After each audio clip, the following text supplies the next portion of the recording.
Millionaire's ex-wife laughed at his new girlfriend until she discovered her true identity. The crystal champagne flute shattered against the marble floor of the Grand Plaza Hotel's ballroom. Diana Reynolds Hunter didn't mean to drop it, but the sight before her had frozen her perfectly manicured fingers. Across the room, her ex-husband Marcus Chen stood with his arm wrapped around a woman who looked like she'd bought her dress from a department store clearance rack. "Is that really Marcus's new flavor of the month?" Diana whispered to her husband James, who barely glanced up from his phone. "Oh, yes. Rebecca something. She's a kindergarten teacher, I believe." James's disinterest was palpable, but Diana couldn't tear her eyes away from the scene. The woman, Rebecca, laughed at something Marcus said, and the sound carried across the ballroom. It wasn't the practiced, melodious laugh of their social circle. It was genuine, uninhibited, and somehow made Marcus's face light up in a way Diana hadn't seen in years. "A kindergarten teacher?" Diana's voice dripped with disdain. "How quaint. I suppose after me he needed someone more manageable." James finally pocketed his phone and placed a hand on the small of Diana's back. "Darling, your claws are showing." "I don't have claws, James. I have standards." Diana straightened her Valentino gown. "And speaking of standards, someone should tell that poor woman that wearing polyester to a charity gala is social suicide." But as Diana watched, she noticed something odd.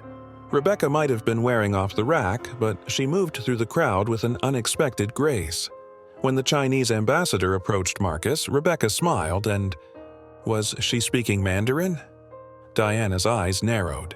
Something didn't add up. "I'm going to say hello," Diana announced, already moving forward before James could stop her. She heard him sigh behind her, but she didn't care. After 5 years of marriage to Marcus and 2 years of divorce, she'd earned the right to vet his new girlfriends. As Diana approached, she caught fragments of Rebecca's conversation with the ambassador. Her Mandarin was flawless, with an accent that spoke of years of study. Marcus beamed with obvious pride. "Diana!" Marcus's smile tightened slightly as he spotted her. "You look wonderful." "Marcus, darling." Diana air-kissed his cheek, her red lipstick leaving no mark. "Aren't you going to introduce me to your… friend?" Rebecca turned, and Diana was struck by her eyes, sharp, intelligent, and somehow familiar. "Rebecca Stevens," she said, extending her hand. Her grip was firm, confident. "I've heard so much about you." "Have you?" Diana's laugh tinkled like ice in a glass. "How fascinating. I wish I could say the same, but Marcus has been quite discreet about you." Rebecca's smile didn't waver. "Sometimes the best stories are the ones that unfold slowly, don't you think?" There was something in her tone that made Diana pause. Before she could respond, James appeared at her side, and Diana could have sworn she saw a flicker of recognition cross Rebecca's face. But that was impossible. What would a kindergarten teacher know about her high-powered corporate lawyer husband?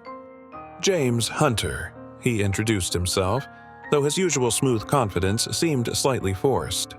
"Welcome to our little circle." "Thank you," Rebecca replied, and this time Diana definitely caught something passing between them. A tension, a current of unspoken words. The chamber orchestra struck up a waltz and Marcus led Rebecca away to dance, leaving Diana staring after them with growing suspicion. James's hand tightened on her waist. "Let it go, Diana," he murmured. "The divorce was 2 years ago." "This isn't about the divorce," Diana hissed back. "That woman is not who she claims to be. Did you see how she spoke to the ambassador? Since when do kindergarten teachers have perfect Mandarin?" "Some people have hidden depths," James replied, but there was an edge to his voice that Diana had never heard before. As she watched Marcus and Rebecca dance, Diana made a decision. She pulled out her phone and typed a quick message to her private investigator. "Rebecca Stevens, kindergarten teacher. I want everything." What Diana couldn't know then was that her simple act of jealousy was about to unravel a web of secrets that would shake her perfectly curated world to its core. Because Rebecca Stevens had a secret one that would force Diana to question everything she thought she knew about wealth, power, and the man sleeping beside her. The reply from her investigator came almost immediately. "Are you sure you want to pull this thread?" Diana glanced at James, who was watching Rebecca with an intensity that sent a chill down her spine. She typed back one word: "Yes." Diana's morning routine was as precise as a Swiss watch. Yoga at 7, breakfast smoothie at 8, and by 9 she was reviewing applications for her art gallery's newest exhibition. But today, her attention kept drifting to her phone, waiting for updates from her investigator. The message finally came during her second espresso. "Meeting in 30. Bring cash." She found Carl waiting in their usual spot, a quiet corner of St. James Park where surveillance cameras had convenient blind spots. The ex-cop looked more disheveled than usual, and he wouldn't meet her eyes. "I'm not sure you're going to like what I found," he said, accepting the envelope of cash. "Maybe we should let this one go." Diana's perfectly shaped eyebrows arched. "Since when do you turn down work, Carl?" He sighed, pulling out a thin file. Rebecca Stevens didn't exist until 2 years ago. The identity is perfect, too perfect. We're talking high-level work here, the kind that costs serious money. "So, she's a fraud?" Diana felt a surge of triumph. "No," Carl said slowly. "She's running from something, or someone." He hesitated. "Mrs. Hunter, there's something else. I found a photo from 5 years ago." Before he could continue, Diana's phone buzzed. "James. Sorry, I need to take this." "Diana." James's voice was tense. "Where are you?" "Shopping," she lied smoothly. "Why?" "Cancel your evening plans. Marcus is hosting a dinner party, small gathering, very exclusive. He specifically requested we attend." Diana frowned. "Since when do you care about Marcus's dinner parties?" "Since his new girlfriend decided to cook authentic Chinese cuisine for some potential investors." There was something odd in James's tone. "I'll pick you up at 7. After hanging up, Diana turned back to Carl, but he was already walking away. "Review the file carefully," he called over his shoulder. "And Diana, watch your back. Type secrets if you think everyone has something to hide." The file sat unopened in her designer bag through 3 client meetings. Finally, alone in her gallery office, Diana pulled it out. The first few pages were predictable. Rebecca's teaching credentials, apartment lease, basic background. Then, she turned to the last page and her blood ran cold. The photograph showed a younger Rebecca in an evening gown, standing beside a man Diana recognized immediately. James. Her James. But the caption read, "Rachel and James Hunter, Tech Innovation Gala, 2018. Diana's hands shook as she dialed Carl, but it went straight to voicemail. A quick Google search for Rachel Hunter death brought up headlines from 5 years ago. Tech investor's wife lost in boating accident, body never found. The gallery's front door chimed. Diana quickly stashed the file in her desk drawer. "Mrs. Hunter?" Her assistant peeked in. "Your husband is here." James stood in the gallery, studying a new installation piece. 5 years of marriage, and suddenly Diana felt like she was looking at a stranger. "You're early," she said carefully. "Thought we could have a drink before dinner." He turned, smiling that familiar smile that had always made her feel safe. Now it sent chills down her spine. "Everything okay? You look pale. Just tired." She gathered her things, hyper-aware of his every movement. "Tell me more about this dinner party." "Small gathering, Marcus, Rebecca, us, and a few investors." He helped her with her coat, his hands lingering on her shoulders. "Rebecca apparently makes amazing dumplings." "Does she?" Diana's mind raced. "And how would you know that?" For a fraction of a second, James's fingers tightened on her shoulders. Then he laughed. "Marcus mentioned it. Why?" The ride to Marcus's penthouse was silent. Diana's thoughts swirled around the photograph, burning a hole in her gallery desk. James's presumed dead wife and Marcus's new girlfriend were the same person. But why? And did Marcus know? The elevator ride to the penthouse gave Diana time to study Rebecca's movements through the reflection in the mirrored walls. The way she carried herself, the subtle gestures. How had Diana not seen it before? This was no kindergarten teacher. "Welcome to our home," Rebecca said warmly as they entered, and Diana caught the slight emphasis on our. Marcus's penthouse had changed since Diana lived there. The cold modernist furniture was replaced with warmer pieces, and delicious aromas wafted from the kitchen. It felt more like a home than it ever had during their marriage. "The kitchen is off limits," Rebecca announced, gesturing toward the living room. "Dinner will be ready in an hour. Marcus, darling, why don't you show everyone your new wine collection?" Diana watched as James's gaze followed Rebecca into the kitchen. His tells were subtle, a slight tension in his jaw, the way his fingers tightened around his glass. But after 5 years of marriage, she knew them all. The other guests arrived in quick succession.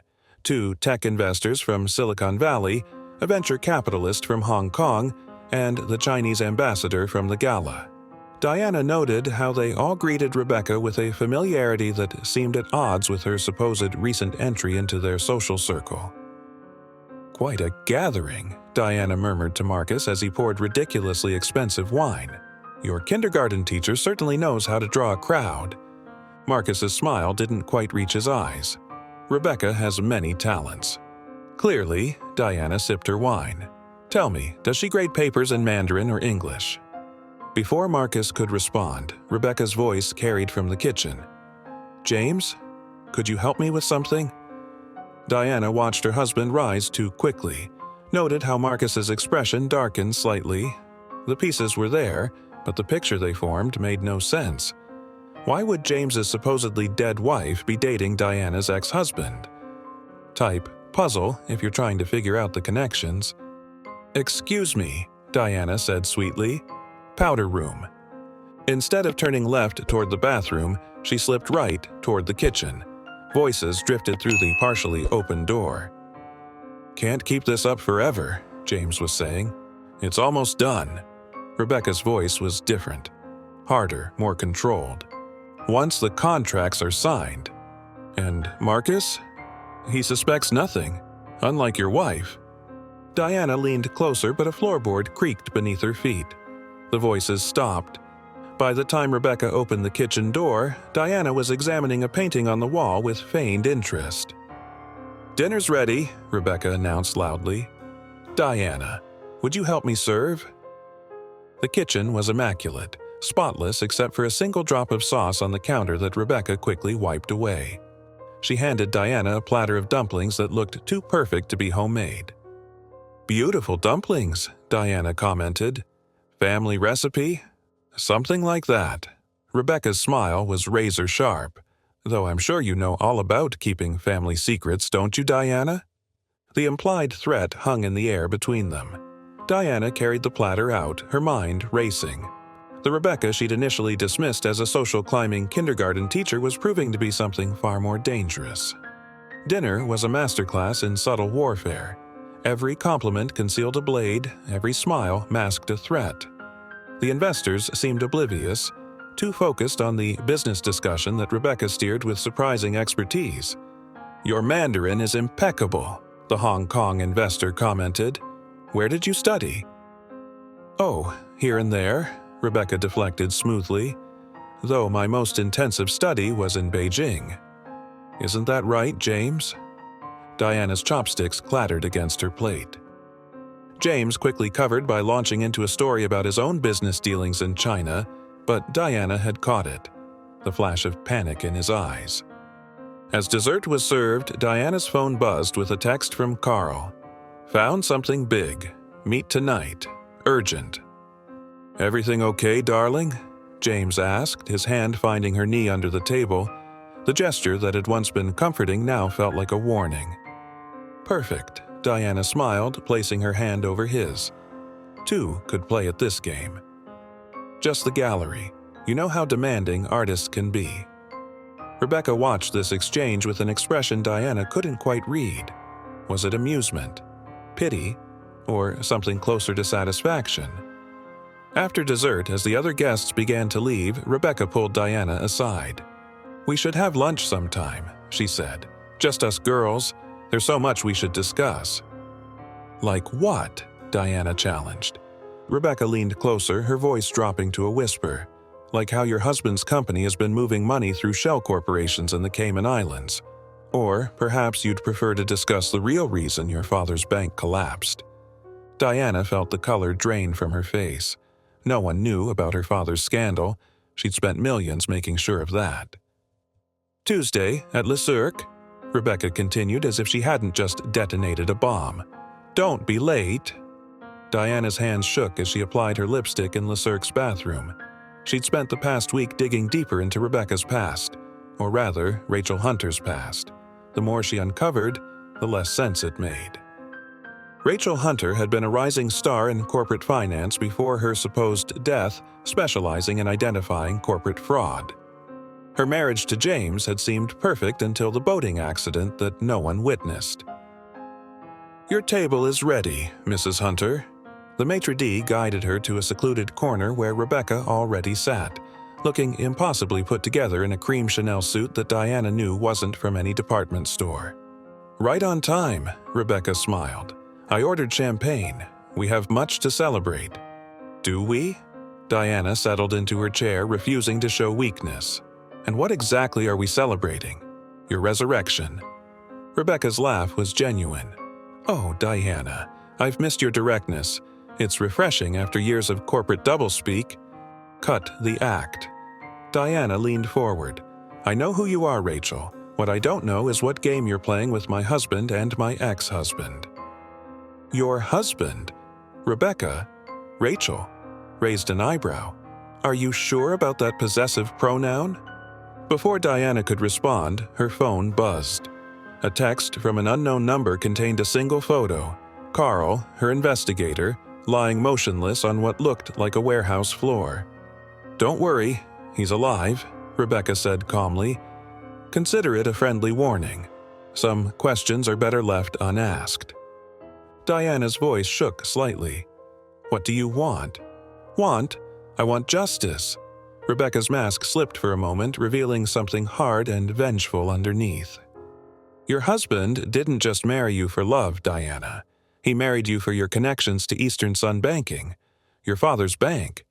My father's bank collapsed years ago." "Did it? Or was it systematically looted through a series of shell companies set up by your loving husband?" Rebecca pulled out a tablet, sliding it across the table. "Take a look." The documents on screen made Diana's blood run cold. Transaction records, offshore accounts, emails between James and various board members, including her father. The numbers were staggering. "James was investigating corporate fraud," Diana protested weakly. "James was committing corporate fraud," Rebecca corrected. "And when I discovered the extent of it, well, let's just say the boating accident wasn't an accident." Diana's mind raced back to her marriage to James. The whirlwind romance right after her divorce from Marcus. His keen interest in her family's banking connections. The way he'd consoled her after her father's suicide. "My father didn't kill himself, did he?" Rebecca's silence was answer enough. "Why Marcus?" Diana finally asked. "Why are you dating my ex-husband?" "Because Marcus owns the one thing James needs to complete his endgame quantum encryption technology." Rebecca took a sip of champagne. "Technology that could either protect billions in stolen funds or expose the entire operation." Diana's world tilted on its axis.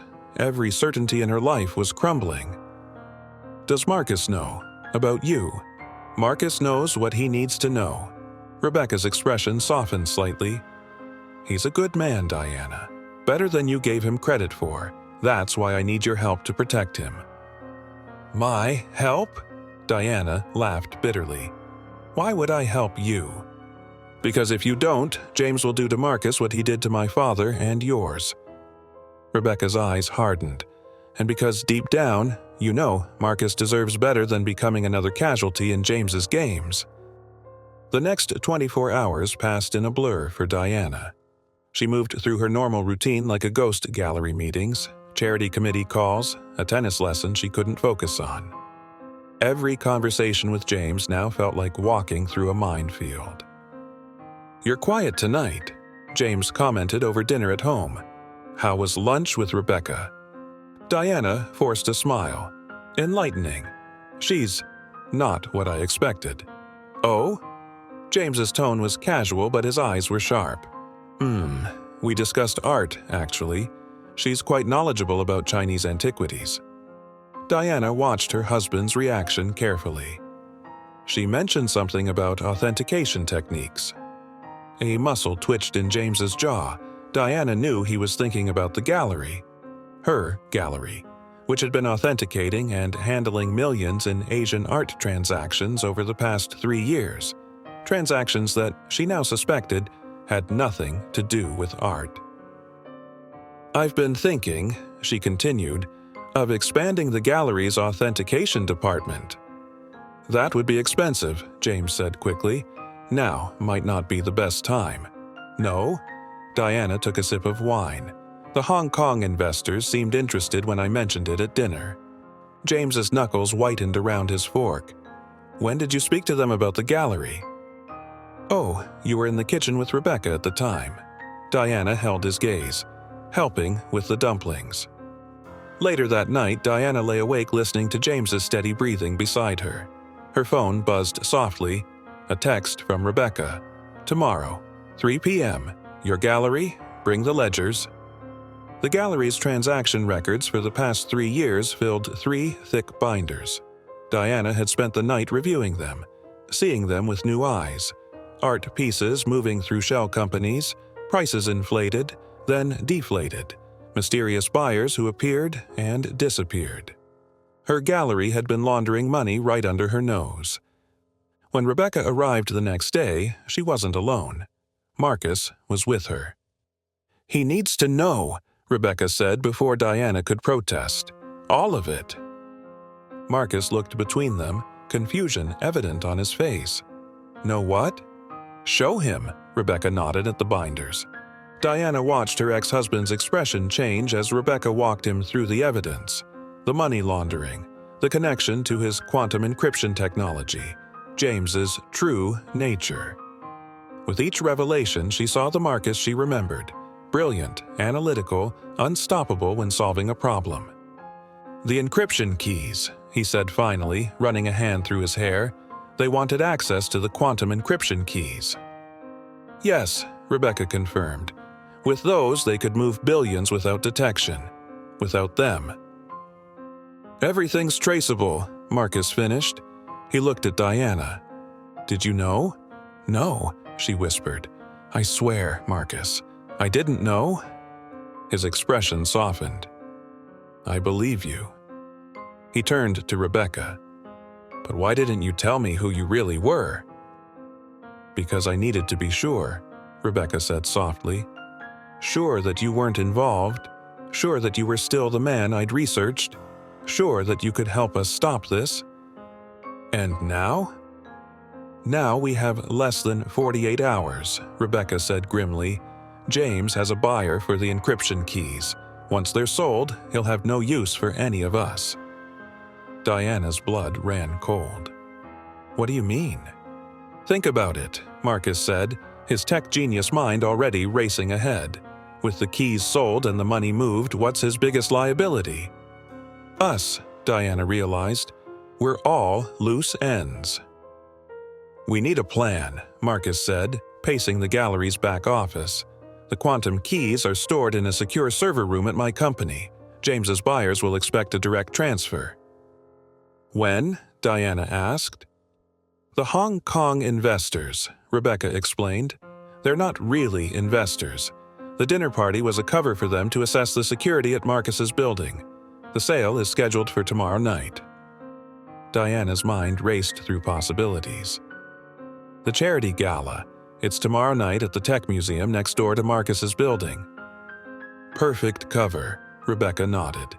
"James would have access through your invitation, and no one would question his presence." Marcus stopped pacing. "Unless we use it against him." Both women turned to look at him. Diana recognized the gleam in his eye, the same look he'd had when building his company from scratch. "The gala's theme is Innovation Meets Tradition," Diana said slowly. "We're displaying both modern tech and ancient artifacts, including a collection of Chinese antiquities on loan from private collectors," Rebecca finished, catching on. "The same collectors whose names appear in your gallery's ledgers. If we can prove those pieces are part of the money laundering scheme," Marcus began. "We can trigger an investigation," Diana continued. "The FBI's art crime team would freeze all related assets, including the offshore accounts where James plans to transfer the money from the Quantum Keys sale," Rebecca concluded. "Type revenge if you're ready for justice." They worked through the night, fueled by coffee and urgency. Diana returned home at dawn to find James already dressed for his morning run. "Early meeting?" he asked casually. "Emergency with the gala display." The lie came easily now. "Some issues with the lighting for the antiquities." "Need my help?" "No," Diana smiled, kissing his cheek. "You focus on your meetings. I want everything perfect for tonight." His eyes followed her as she headed upstairs, and she forced herself not to rush. In the shower, she let the water wash away her fear, replacing it with determination. She'd been a puppet in James's schemes for too long. By noon, everything was in place. Marcus had quietly altered his building's security protocols. Rebecca had contacted trusted members of her old financial crimes unit. Diana had gathered every document showing the connection between the art pieces and the money laundering operation. "One weak point," Rebecca said during their final review. "James knows my real identity now. He'll be suspicious if he sees us together at the gala." "Then we give him something else to focus on," Diana said. "Something that plays into his expectations." At precisely 7 p.m., Diana made her entrance at the gala. Her red Versace gown drew every eye in the room, including James's appreciative gaze. Everything had to appear normal. "You look stunning," he murmured, hand possessive on her waist. "Thank you, darling." She glanced around the room. "Is Marcus here yet? I heard he's bringing Rebecca." Right on cue, Marcus and Rebecca entered. Diana felt James tense beside her as Rebecca, wearing a stunning traditional Chinese qipao, began chatting with the art collectors. "Excuse me," Diana said sweetly. "I should check on the displays." She made her way to Marcus, making sure James could see them engaged in what appeared to be an intense conversation.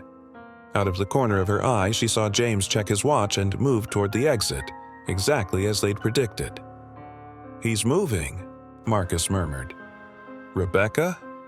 "In position," Diana confirmed, having spotted Rebecca discreetly slipping through a side door moments earlier. Everything hinged on the next 30 minutes. Either they'd expose James's operation and protect Marcus's technology, or Diana didn't want to think about the alternative. Diana moved through the gala with practiced ease, champagne flute in hand, smiling and nodding at all the right people.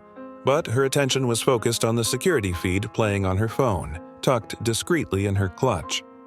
Through it, she watched James make his way to Marcus's building. "Target is moving through the lobby," Rebecca's voice came through her hidden earpiece. "Diana, are the buyers in position?" Diana scanned the room, locating the Hong Kong investors near the ancient vase display. "Yes, they're still here, getting impatient." "Good," Marcus's voice joined in. "Keep them there. They need to be present when everything unfolds." On her phone screen, Diana watched James enter the elevator. He looked confident, assured, a man who thought he was in complete control. The same look he'd had when he'd first courted her, when he'd consoled her after her father's death, when he'd gradually taken over her gallery's operations. "You know what's interesting about Chinese antiquities?" Diana said loudly, approaching the buyers. "The most valuable pieces often turn out to be elaborate fakes." The lead buyer, Mr. Wong, stiffened. "I'm sure I don't know what you mean." "Don't you?" Diana smiled, all teeth. "Like that lovely Qing Dynasty vase you authenticated through my gallery last month. The one that changed hands 4 times in 2 weeks, each time at a mysteriously different price?" "James is accessing the server room," Rebecca reported in her ear. "Marcus? Security protocols activated. He's locked in." Diana watched Mr. Wong's hand move toward his phone. "I wouldn't," she said softly, "unless you want the FBI art crime team to add warning suspects to your charges." The color drained from his face. Around them, Diana noticed several well-dressed guests moving into position, Rebecca's former colleagues from financial crimes. "Mrs. Hunter," Mr. Wong said carefully, "perhaps we should discuss this privately." "Oh, but this is a much bigger conversation," Diana replied. "One that involves multiple parties. Speaking of which..." She turned her phone so he could see the security feed. James was in the server room, but instead of accessing the quantum encryption keys, he was staring at a screen displaying all of Diana's gallery records. Every fraudulent transaction, every fake authentication, every money laundering scheme. "Did you really think I was just a trophy wife?" Diana's voice was steel-wrapped in silk. "That I wouldn't figure it out? You underestimated me, just like you underestimated Marcus's security systems and Rebecca's determination to bring you down." Mr. Wong's eyes widened at Rebecca's name. "Rachel Hunter is dead." "About that." Diana nodded toward the server room feed, where Rebecca was now entering, very much alive, with several FBI agents. "Game over, James," Rebecca's voice echoed through both the feed and Diana's earpiece. Diana watched her husband's face as he realized the depth of his failure. The quantum keys had been moved hours ago. The buyers were about to be arrested. His elaborate money laundering network was exposed, and his wife, his carefully chosen, supposedly naive wife, had helped orchestrate his downfall. "The thing about betrayal, James," Diana said to his image on the screen, knowing he could hear her through the room's intercom, "is that it teaches you who to trust and who to destroy." She turned to Mr. Wong and his associates. "The FBI agents around us are very interested in your art collection. Shall we discuss its true provenance?" The next few minutes were a blur of arrests and revelations. Diana maintained her composure, answering questions with perfect clarity, watching as the elaborate scheme she'd unknowingly been part of crumbled. Marcus appeared at her side as James was led out of the building in handcuffs. "You okay?" Diana took a shaky breath. "I will be. I keep thinking about my father, about what James did to him." "We'll make it right," Marcus promised. "The evidence we uncovered, your father's name will be cleared." The aftermath unfolded like scenes from a movie. Camera flashes lit up the night as James and the Hong Kong buyers were escorted to waiting FBI vehicles. Inside the gala, Rebecca efficiently coordinated with her former colleagues, ensuring every piece of evidence was properly documented.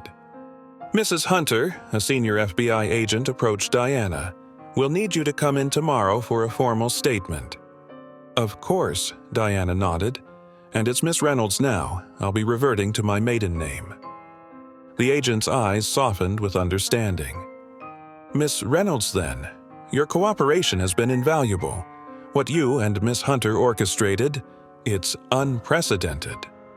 Diana watched Rebecca directing the evidence collection. "She's the real hero. I was just a pawn who learned to play." "Don't underestimate yourself," Marcus said, appearing beside her with 2 glasses of champagne. "You saw the truth when you could have looked away. That takes courage. Type strength if you admire Diana's transformation." The gala guests had long since departed, leaving behind half-empty glasses and whispered scandals that would rock the financial world tomorrow. Diana stood in front of an ancient Chinese scroll, one of the few genuine pieces in the collection.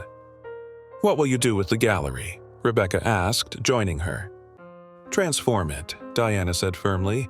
"No more fake authentications or money laundering.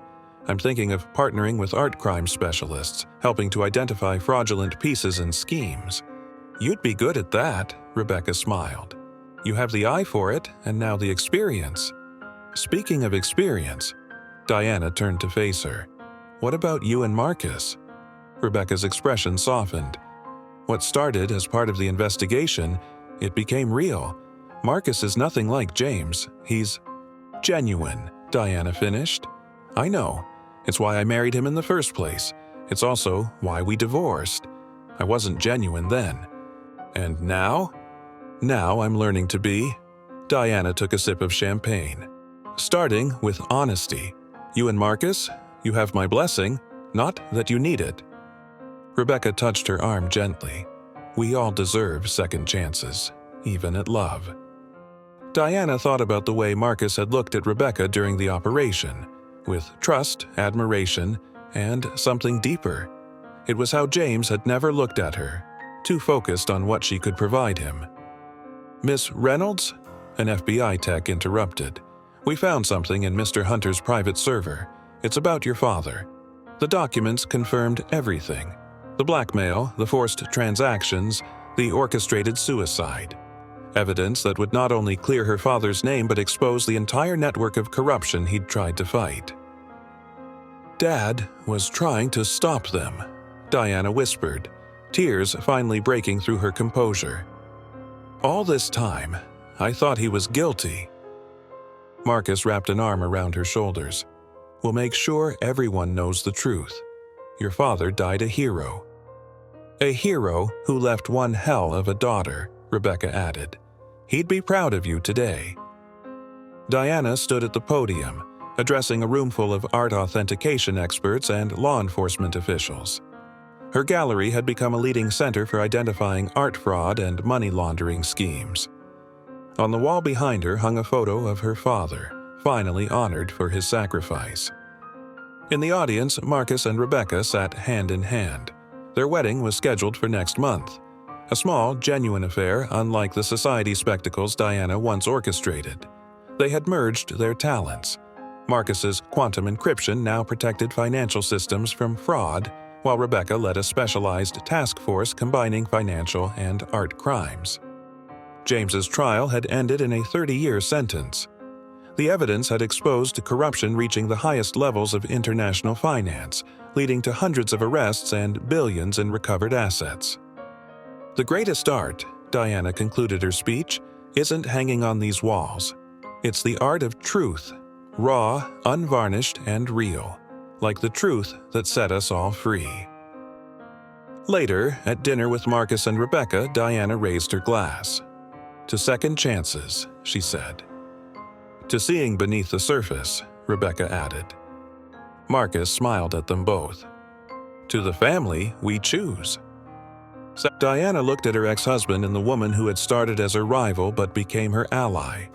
Sometimes she realized losing everything was the only way to find what really mattered. Share your thoughts. Have you ever discovered strength you didn't know you had? Don't forget to subscribe for more thrilling stories of redemption and justice. Moral: true wealth lies not in what we possess, but in who we become when everything is stripped away.